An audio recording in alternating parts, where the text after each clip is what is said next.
Mucaa xiqqaa kana sababa abbaan miidhame jecha sammuun isaa daamejite jechuu kan hamilee isaa cabe jechuudha. በጣም ደብሮኛል። ዱር አባ ኮዲ አኩቦሌሳ አባ warri gargaaruu hin oolle silattuu gargaaruu hin hafu osoo sammuun gurbaa kanaa xiinsammuu isaa hin miidhamin yoo gargaarre maal rakkoo qaba. Ummanni Islaamaa garee shahaadaa dabalatee namoonni Islaama Musliim jedhan namoonni Oromoo ta'an maa ustan maa cal jettan maa hasaastan gadi qabdanii maa dirreen baafne. والقبيل اللي دبدوس مع الباسة عجبك وان سلا يانونغ كبيساسا يونمني فهمك وففاي Gaafa Abdii Raggaasaa Musliima ta'u namoonni hedduun obboleeyya siitaanii irra nuti har'a booda obboleeyya ni jettan obbolummaan sun har'a isatti bade. نمني كان باجودا Barsiisa keessatti yeroo barsiiftan keessattuu warri garee shahaadaa al-Musliim waa kul Musliim jettan kalbunyaanii yashuddu ba'duhum ba'da. Har'a maaliif adda faceere? Namni kun sababa birrii waa xiqqooti jedhe gurra dhaba. Sababa birrii waa xiqqooti jedhe ija dhaba. Sababa birrii waa xiqqooti jedhe fuula guutuu dhaba. Lakkoofsi uummata musliimaa miliyoona 60 jedhama Itoophiyaa keessa. Musliima qofa osoo hin taane Abdii Raggaasaa uummanni kiristaanaas ni gargaaran. Haadha haatii gargaaruun ni iftu. Sabni irraa dhalatee ni gargaara. Yeroo dhiyoo keessatti Abdii Raggaasaa akka inni gargaaramu abdii guutuu qabna jechuudha.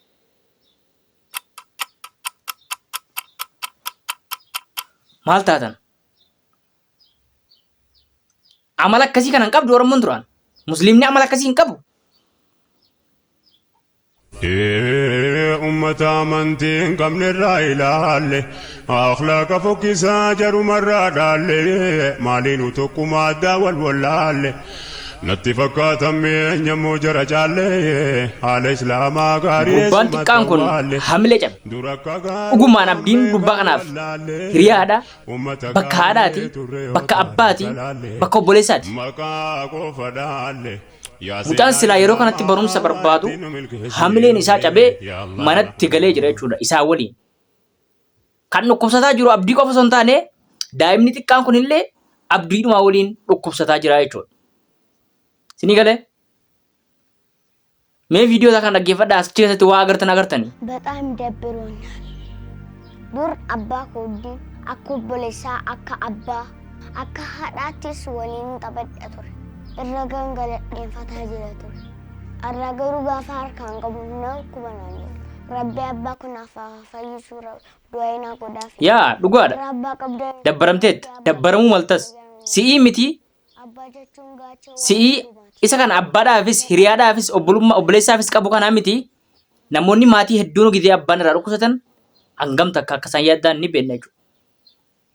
Ati garuu waan hundaan keetu jalaa miidhame, godinyaa keetu jalaa dhukkubsate, abbaa keetu jalaa dhukkubsate, hiriyaa keetu jalaa dhukkubsate, kan bakka haadhaa bu'eessi guddisatu jalaa dhukkubsate jechuudha. Gizeen madaa itti bubbu'ee madaa isaatti bu'ee isa dhukkubsaa. Gizeen wajjin taphadha jedhee madaa isaatti bu'aa akka duraan sanatti jechuudha. Wanti waan kanarraa hamilee nama cabsu hin jiru. Abdiin fayyuudhaaf wanti isatti gufuu ta'e maali beektanii? Dhukkubni isaa jabaatee miti. Maallaqa. Sa'aatii kanatti fayyuudhaaf carraa bal'aa qaba ture. Sa'aatii madaansaa haa ta'e kanatti fayyuudhaaf carraa bal'aa qaba ture. Abdiin Qirlaandoo rakkoo maallaqaa qofatu isa mudate malee ni fayyaa jechuudha. Namoonni hedduun waa'ee abdii yeroo dubbatan akka waan salphaa takkatti ilaalaniituma viidiyoo kana sheer godhi akkaawuntii maxxansanii deeman. Abbaan fedhan gargaara abbaan barbaadan yoo barbaadan gargaara yoo barbaadan dhiisaa jechuudha akka kana jechuudha. Namni itti xiyyeeffatee mana banee kottaa abdii gargaara jedhe tokkicha abdii Geetaachoo qofa. Gaafa abdiin Geetaachoo mana banu sana warri garee shahaadaa silaa islaama ofiin jedhan warri silaa abdii ni akkamsiisan abdii ni gargaarsan jennee yaadnu mana bananii lallabat turan. Akka islaamaatti akka garee shahadaatti yoo abdii rakkoo qabaatan naan galle dhimmi sun natti jechuudha. Namoota gurguddaa dhufe yaa baay'ee zawwee gaafa sana mana abdii nama qabdii nama akka gaalee abbaa borfaa gargaarsaatiif jechuudha. Garee shahaadaa mana cufuuriiti. Namni abdii gargaaru garee shahaadaa jala ta'a jechuudha. Duriyyee miti bara. Yoollee gargaaruu dhabdan gaafa sana islaamana cuftanii hanga takka abdiin ni gargaarama jechuudha. Kan biraa gurbaa Hayitara Abdii Bilisummaa jedhamu oduu sobaa facaase. Abdiidhaaf birrii miliyoona 8 walii qabameera jedhee tottoosaa bana jechuudha. Miliyoona 8 miti 800 walitti hin qabamne. Gurbaan amma gargaarsa tattamaatti haajoma jechuudha. Akkuma amma dhageessanii kaatan hospitaalli qaata riifarii gara biyya alaa dabarseef sarjarii as jala ta'uudhaaf. Bakki tun bakka laafaadha. Bakka laafiinsa qabu jechuudha. Bakka akka qalliitti sarjarii ta'u miti. Namni du'u mala. Dhiiga raabsituu dhiigaati waan ta'eef hiigalee. Kanaaf waan qabnuun kiristiyaana musliima osoo hin jennee abdii bira dhaabbachuun dirqama ta'a jechuudha.